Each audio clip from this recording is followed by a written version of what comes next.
ሰው ሲሞት ወዲያው ምን ይገጥመዋል? ሁሉ ነገር በዝምታ ያበቃል ወይስ ደግሞ ሌላ ዓለም ይጀምራል? መጽሐፍ ቅዱስ ስለ ሞት ሲናገር መተኛት ይለዋል። ነገር ግን ነፍስ ከስጋ ተለይታ ወዴት ትሄዳለች? ስለ ሲኦል፣ ስለ አብርሃም እቅፍና ስለ መካከለኛው ዓለም መጽሐፍ ቅዱስ የሚሰጠን ምስጢራዊ መረጃ ምንድነው?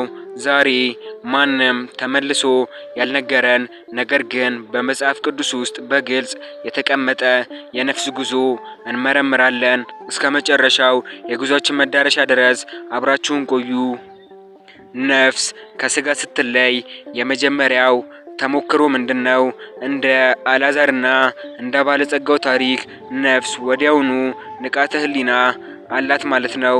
ማየት፣ መስማትና ማስተዋል ትችላለች። መላእክት ጻድቃንን ወደ ሰላም ስፍራ ሲወስዱ፣ ክፉዎችን ግን በጨለማው ኃይላት ተከበው ስቃይ ወደ ሞላበት ስፍራ ይነዳሉ። ይህ ጊዜያዊ መጠባበቂያ ይባላል።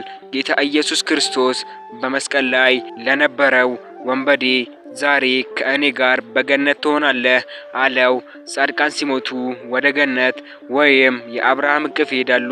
ይህ ስፍራ የመጨረሻው መንግስተ ሰማያት ሳይሆን የቅዱሳን ነፍሳት እስከ ትንሣኤ ሙታን ድረስ በደስታና በእረፍት የሚቆዩበት ስፍራ ነው።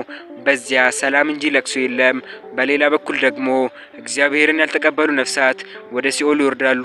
ይህ ቦታ የእሳት ባህር ወይም ገሃነም አይደለም፣ ነገር ግን የመጨረሻው ፍርድ ድረስ ነፍሳት የሚጨነቁበት እስር ቤት ነው። መጽሐፍ ቅዱስ ጻድቃንና በክፎች መካከል ታላቅ ገደል እንዳለ ይነግረናል። ማንም ከሲኦል ወደ ገነት ከገነትም ወደ ሲኦል መሻገር አይችልም። ሞት መጨረሻ አይደለም። በመጨረሻው ቀን ሙታን ሁሉ ይነሳሉ፣ ነፍስና ስጋ እንደገና ይዋሃዳሉ። ያን ጊዜ ሁሉም በነጩ ዙፋን ፊት ይቆማሉ። በሕይወት መጽሐፍ ስሙ ያልተገኘ ሁሉ ሁለተኛ ሞት ወይም ወደ እሳት ባህር ይጣላል። ስማቸው የተጻፈው ግን አዲስ ሰማይንና አዲስ ምድርን ይወርሳሉ። ሞት ለክርስቲያኖች ወደ ተሻለ ሕይወት መሸጋገሪያ ድልድይ ነው። ወዳጄ ሆይ ዛሬ ሕይወትህ ቢቆም ነፍስህ ወዴት ታርፋለች?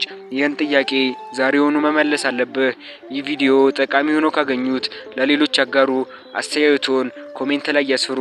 ስለነበረን ቆይታ እናመሰግናለን። በቀጣይ ቪዲዮ እስከምንገናኝ ቸር ያቆየን።